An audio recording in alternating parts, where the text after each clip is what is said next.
So does the temptation exist to try and take on the political policies of the socialists in the short term? Sure, but it's one that I will fiercely resist, because I know that by the fourth year of my mandate, people would be enraged because their lives would be even worse.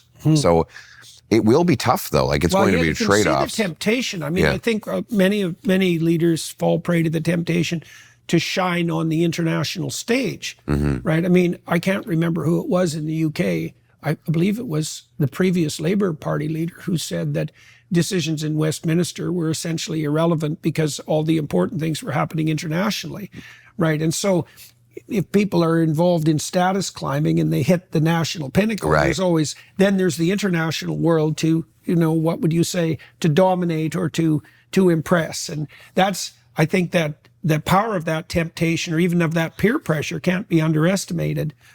So, okay, so now you've been, these 600 events that you've gone to, so let's say that's something approximating 1,000 to 1,200 since we last talked. You spent a lot of time speaking to, and I presume listening to, ordinary Canadians. I heard you make a speech in the House of Commons that went viral in the last couple of weeks, and you spoke very persuasively on behalf of working class Canadians. And so tell us what you've learned, what you've heard over the last couple of years, and how that's shaped you and changed you, let's say, as you've moved from, as you shifted your position up the political hierarchy and are poised, really likely to take the reins in Canada at some point in the next year.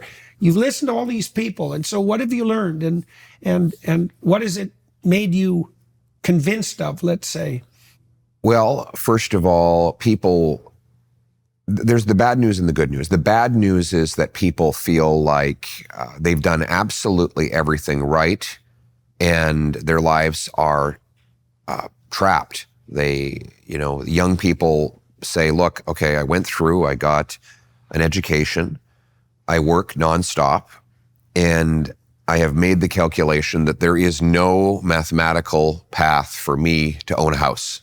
It's just not possible. In Toronto here, for example, if you take the average income and the average house price, it would take you 29 years to save up for a down payment. So, if you're for a down payment, not to pay it off, forget paying it off. And so if you're a young woman who's got a biological clock, obviously, well, do the math. You start off at, let's say you're 25. Well, you're going to be in your 50s before you can afford the average house. So how are you ever going to have kids?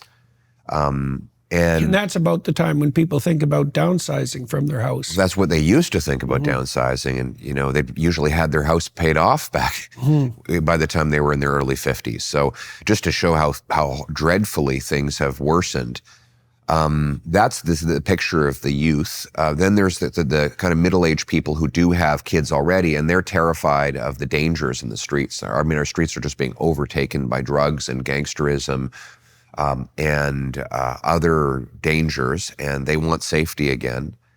And then you have business owners that are saying there's just no way to continue to compete in Canada.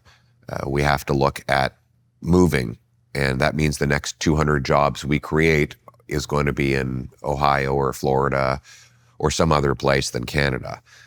That's the kind of overview that I get.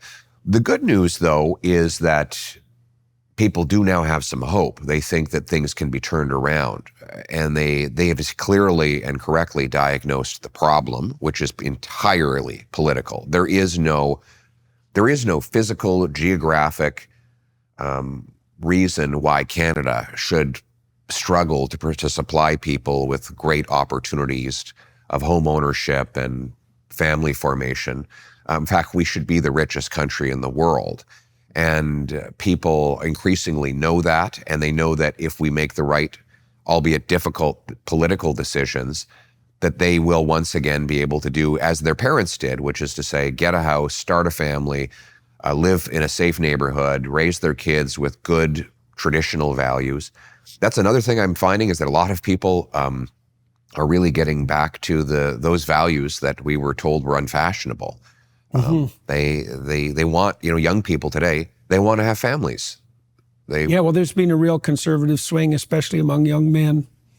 Well, no wonder, because they've been demonized for, 30 straight years for every aspect of their masculinity, from their play preferences to their proclivity to destroy the planet with their ambition.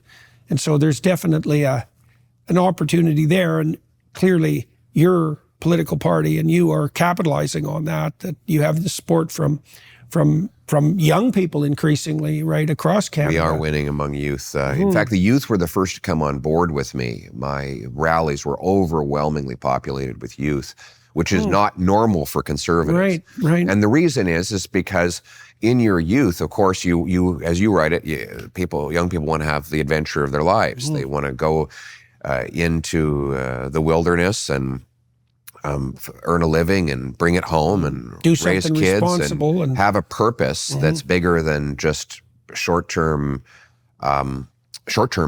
And I think, 20 years ago, the socialists would go to university campuses and say, vote for us and we'll let you be a kid forever. We'll give you free stuff and you'll never have to get a job. And that was very temporarily popular across the Western world. But then young people woke up and found out this was not a utopia, it was a total dystopia, and that all the things that they really valued and wanted for their lives were impossible when they were being borne down upon by this massive state. They've learned that help is the sunny side of control. And so now young people are, and I love this is great news. Our young people are saying, I want to start a business. I want to invent something. I want to create things. I want to become a tradesman. And then when I get good enough at that, I want to hire 5 other tradesmen. And by the time I retire, I want to have 300 employees. And then I want to give that company to my kids. These are the stories that I hear when I go out and about in Canada. And the great news is we can have all those things. That's the optimistic message that I have for people. But we've got a limitless supply of resources here. We're like a cornucopia. The third biggest supply of oil, 5th biggest supply of natural gas, biggest supply of uranium, 5th biggest supply of lithium. We've got not 1, not 2, not 3, but 4 coasts to tide water. Right. We live next to the biggest military and economic superpower the world has ever seen. We have a highly educated population and the best system of government in the history of the world, the parliamentary system.